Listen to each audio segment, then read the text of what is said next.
Welcome to the Life Refresh Podcast. My name is Ryan Robinson. And if you are looking for a podcast that is designed to uplift, encourage, and revive your heart, mind, and spirit, you're in the right place. Welcome to the journey of becoming the version of you God designed from the foundations of the earth. Now, let's begin. Hello and welcome to the Life Refresh Podcast. You know who it is, Ryan Robinson. Hope you are doing well and doing fantastic as we're getting into the spring season. I'm sure many of you all have been battling these things called allergies. I am as well, so pardon me if I sound a little nasally today, but I want to continue on our conversation talking about shattering ego. And I want to close on a note here that I think is important to discuss first is ego isn't always bad. The thing is, ego without boundaries is dangerous. So if you don't have proper, not just boundaries, but qualifications, people in your life to help you manage it could be really rough for you. And you need to have ego to some extent to protect oneself so that you're not subject to people being manipulative to you and taking advantage of you. But there is a balance to everything. But overinflated ego, and again, it can be insidious. It could be places where you don't have ego, but there's also areas where you do have ego. You might be competent, feel like you have adequate education that makes you superior to someone else. But, when you're trying to learn something because you have a desire for it, whether it be music or dance or whatever the case may be for you, you could completely approach that subject in a different manner and in a way that is actually humble because you're a beginner. You haven't reached any kind of level of accolade or competency. So it's easier to be humble. It's easier for your ego to be bruised because you're a beginner. It's something that is to be expected. But as you get more and more confident and more comfortable in a skill set, it makes it much more difficult to bring ego down. I want to touch on this particular topic before we go into the subject, but sometimes it's really hard to understand that even when you're competent, you still have a lot to learn. No one really arrives and no one knows everything. And you may know everything in your circle, and many of you may have heard that if you're the smartest person in the room, you're in the wrong room. You have nothing else to learn. You want to be looked at as the sage of your people group or friend group or work group. And essentially, you make yourself the expert that people come to you instead of giving the opportunity for someone to learn for themselves and be able to be self-sustaining, develop a new skill, develop a new perspective. And in a sense, what we do is we rob them of that because we need the satisfaction of getting our ego stroked and knowing that we're needed. And when all actuality, in order to continue to add value, you have to grow yourself. And then in turn, you help continue to grow others around you because you're getting new learnings. You're growing. And as long as you're growing, the opportunities will be presenting themselves to other people, the opportunity to grow as well. So to button all this up is a word that many of us don't like. And it's shattering ego by surrender.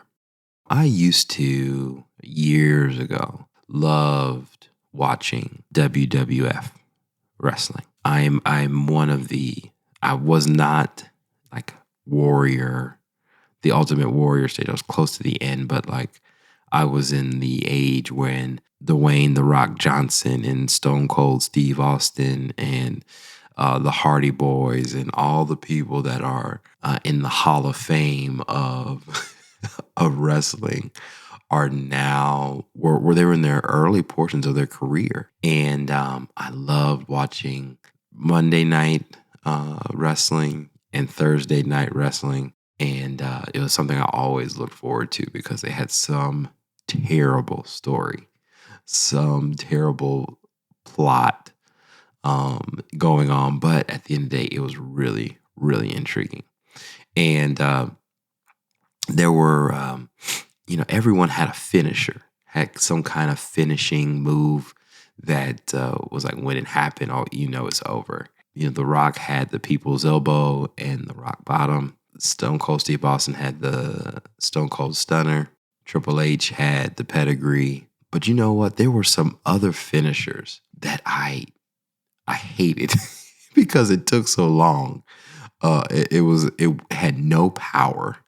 It wasn't explosive. It was super boring to watch. And those were the submission moves. The submission moves. I remember, gosh, I'm dating myself really bad. Or you listeners may have no idea what I'm talking about. But Chris Jericho used to have a finisher called the Walls of Jericho, which is kind of like a bent back, I don't know, you call it like a backbreaker, if you will. Sting had like the figure 4, either that or it was Bret Hart. I don't know who it was. But anyway, they had these submission moves and it took people forever. It took them forever to tap out. Now, this is the thing. Like, if you knocked me out in a wrestling move, that's different, right? If you just got completely obliterated in the ring, that's like, you know what? You deserved it. You deserved it. It's over with. You're done, right? But submission is hard because you are in a position that causes pain and you may not be tired, but you are restricted by the movement that you have. And because you've been restricted by movement, you are subject to actually damaging yourself if you don't tap out. And that is such a very hard position to be in. And again, like the guy may not even be tired. They're not even knocked out. They just got caught in maybe punching and they caught them and they twisted their arm or wrapped their leg up and that was it. And sometimes, and actually many times, life has a way of making us tap out of stuff. And essentially, God, in many ways, it makes us or needs us to in order for him to take control of our circumstances, situations, and challenges. Because the thing is, if we continue to go our own way, we could really do a lot of damage to our lives. There could be missed opportunities. There could be damaged relationships, marriages, relationships with children. If we are left to our own devices, if we think that our preference is better than someone else's, we could essentially damage opportunities to build relationship with them in the future. And the hardest part, even when it comes to serving, is surrendering and submitting to someone else's preference for your life. And I think to me, those are it's like the last piece of sanctification, even though we know that it is a lifelong process, and sanctification meaning being more like Christ, going through the spiritual and physical and emotional challenges and changes that come with now walking a life with Christ and allowing God to be Lord over your life, meaning that you take his preferences, his will over yours. I'm going to say that again. It means that we prefer God's will over our own. Now, let me tell you, this is probably I'm speaking this from personal examples and personal experience, but it is hard to have faith. And we talked about this in early podcasts, but you'll start seeing that the thread of this is that you have to put your trust in God. And the hardest part is the only vantage point that you have is right now. That's all you have. You have today. You have today. Yesterday's over. Can't reflect on it. Tomorrow, we don't know what's going to happen. But the moment right now is what you have, what I have. And we have to make the best of that. So who knows the beginning from the end better than God? Because he knows you. He created you. He fashioned you with all the gifting, skill, and ability that you need to walk in your purpose and what that is for your life. And it is difficult to tell the manufacturer because we want to be in control of our lives. But the thing is, the only way that you will be able to function in the way that you've been designed to function is that you go back to the creator, the manufacturer, the one who fashioned, created you, and designed you with specific gifts, talents, perspectives, and insights that you need to be able to surrender what your life was and what your thought for your great life is, for what God has in store for you. It's a very difficult process. I'm not saying this is an easy one because we have worked our whole lives, perhaps in degrees, in education, in experiences to build up something that we think was best for us. But really we may have, again, God never wastes anything. But if we had the clarity of thought to prepare ourselves to surrender our lives to Christ sooner, we might be in a different place. Maybe, just maybe. And the only person that I can speak about, or at least think about, that exemplifies this lifestyle change is Saul. People know him as Paul. Not the Old Testament Saul, but the New Testament Saul. That to me is a very important scripture for us to read into today. And it is Acts chapter 9, verse 1 through 19. I'm not going to read the whole thing, but I'm going to read a piece of it and you'll be able to read it at your leisure. But the important thing about this is that Saul was a bad dude. He was, in many of his epistles to the early church, he was considered the Pharisee of the Pharisees, studied under Gamaliel, who was the top kind of Pharisee that you can study under. He was a Christian killer. He felt advocated, convicted that the way that Christians at the time, these people were called the way. They were following the way. The term Christian didn't come until several centuries later. But the ability to correct, to know the law, to be able to articulate that in a way that made him extremely astute, nimble of thought, very competent, being able to talk to multiple people groups. That's what made Saul such an interesting individual. And the thing is, everything that he studied culturally and religiously told him that we need to kill these Christians. We need to kill them because they are not following what the law of Moses is saying. The Messiah isn't here yet. They're doing it all wrong. And you know what? Some of us are very convicted. We have our convictions. Everyone does. I don't know if you go to the extent that Saul went to, but this is the man who has written 2/3 of the New Testament. Saul of Tarsus. He wrote 2/3 of the Bible, or 2/3 of the New Testament. Everything that we discuss in regards to how we should love one another, how we should function in spiritual gifting, all of that came from a person who wasn't willing to surrender his life because he thought his perspective was the right one. If he hadn't surrendered, y'all, we'd be in a completely different space and time. The Bible wouldn't be in the world like it is now. Because Paul wrote to Gentiles, those who were not of Jewish heritage, and was able to reach outside of the Jewish culture to influence the Roman culture and multiple people groups. And those letters and epistles are key canon and doctrine for all of us as we believe that is God breathed through the letters of Paul. Okay, so let me read Acts chapter 9. I'm going to read through probably to verse 10. It'll help me kind of give you some context. So Saul, still breathing out threats and murder against the disciples of the Lord, went to the high priest and requested letters from him to the synagogues of Damascus, so that if he found any there of the way, either men or women, he might bring them bound to Jerusalem.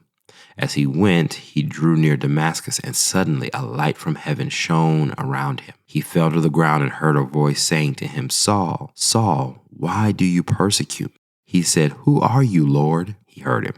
The Lord said, I am Jesus, whom you are persecuting. It is hard for you to kick against the goads. Trembling and astonished, he said, Lord, what will you have me do? The Lord said to him, Rise up, go into the city, and you will be told what you must do. And the men traveling with him stood speechless, hearing the voice, but seeing no one. Saul rose up from the ground, and when his eyes were opened, he saw nothing. So they led him by the hand, brought him into Damascus. For 3 days he was without sight, and neither ate nor drank. It is really interesting that immediately when he saw the person that he was persecuting stand up to him, in many cases, he said, Lord, what would you have me do then? I thought I was doing the right thing. He said, why are you persecuting me? And the ultimate deciding factor of surrender is not knowing the right answer and asking, what should I be doing instead? Have we asked ourselves, if we don't feel as if we are walking and doing the things that we've been called to do, have we asked ourselves, Lord, what should I be doing? Now, I'm not saying you quit anything. Don't say that. I didn't say that. What I am saying is that there has to be a clear definition as to what you need to be doing. And again, you have to go back to the manufacturer for that. It is such an important piece here, because had not Saul said, you know what do you want me to do? He would have missed out on an opportunity. And this is the other part. He did exactly what the Lord Jesus had told him to do. Literally, he told him, even though he was blind, couldn't see anything, he said, rise up and go into the city, and you will be told what you must do. So the thing is, if he wasn't fearful, if he hadn't surrendered, the answer to his question, here it is, y'all. The answer to his question was for him to get up, go to the city and wait. Get up, go to Damascus and wait. He didn't say how long. He didn't give a determination. He did not say who. He didn't say all these things. God didn't tell him anything. But the ultimate sign of trust and surrender is that I will go off of what you've given me. And when you send the person, I'll be ready. And it says for 3 days. Imagine not seeing at one point and not seeing anymore. And you're waiting for 3 days for someone to tell you what you must do. You probably start thinking, was I crazy? I don't know. You just won't be able to do anything of significance if you don't surrender to a bigger purpose. It's such a difficult thing for us in this day and age, because everyone likes to lead. Everyone wants to be in front. Everyone wants the acknowledgement. They want the spotlight on them. They want all the things that come with being in the front. But this is the thing, y'all. We talked about humility for ego, how to just shatter it with humility, with service. But lastly, you can do the first two pretty well, and no one really think that you have an ego issue, because you can be self-motivated for all of these. But the surrendering part, the part to surrender, that is necessary in order to move forward in any area of your life. Because if you can't serve if you don't surrender. You can't be humble if you don't give in. And you have to, this is the thing, y'all. I'm not saying you just give in to everything. It's giving God the authority over your life, because essentially you trust him with your life better than you trust your own self with yours. Many plans a man has, but God directs the steps. It's so hard, y'all, we all have plans. I think we've all had ideas of what we think we should be, where we should be, how we should be doing them. But ladies and gentlemen, some of them have worked out, some of them may have not. But until we surrender, I'm talking to myself too, we will never really become everything that we've been called to do. In order for that version of you to show up, we have to shatter our ego. Such a hard topic, with humility, with service, with surrender. But all these are necessary, y'all. Because if we don't get all three of these, we will be shortchanging ourselves. Because at the end of all of these are some amazing moments, life-changing interactions by which God can use to help impact people and give you the opportunity to serve with some amazing people. But as much as we don't want to, as much as it's so challenging to, sometimes we got to tap out, because sometimes holding on actually causes more damage than if we just gave into it and just knew it was part of the process. Ladies and gentlemen, that concludes our teaching around shattering ego. If you found this valuable, share it with someone. Let someone know that you care about them through this podcast. Hopefully this teaching was useful for you, helpful for you. This has definitely caused me to rethink some things for me in my personal life. Tune in, make sure you subscribe. This next podcast, I think, is really, really going to be amazing for you. All right, take care. Talk soon.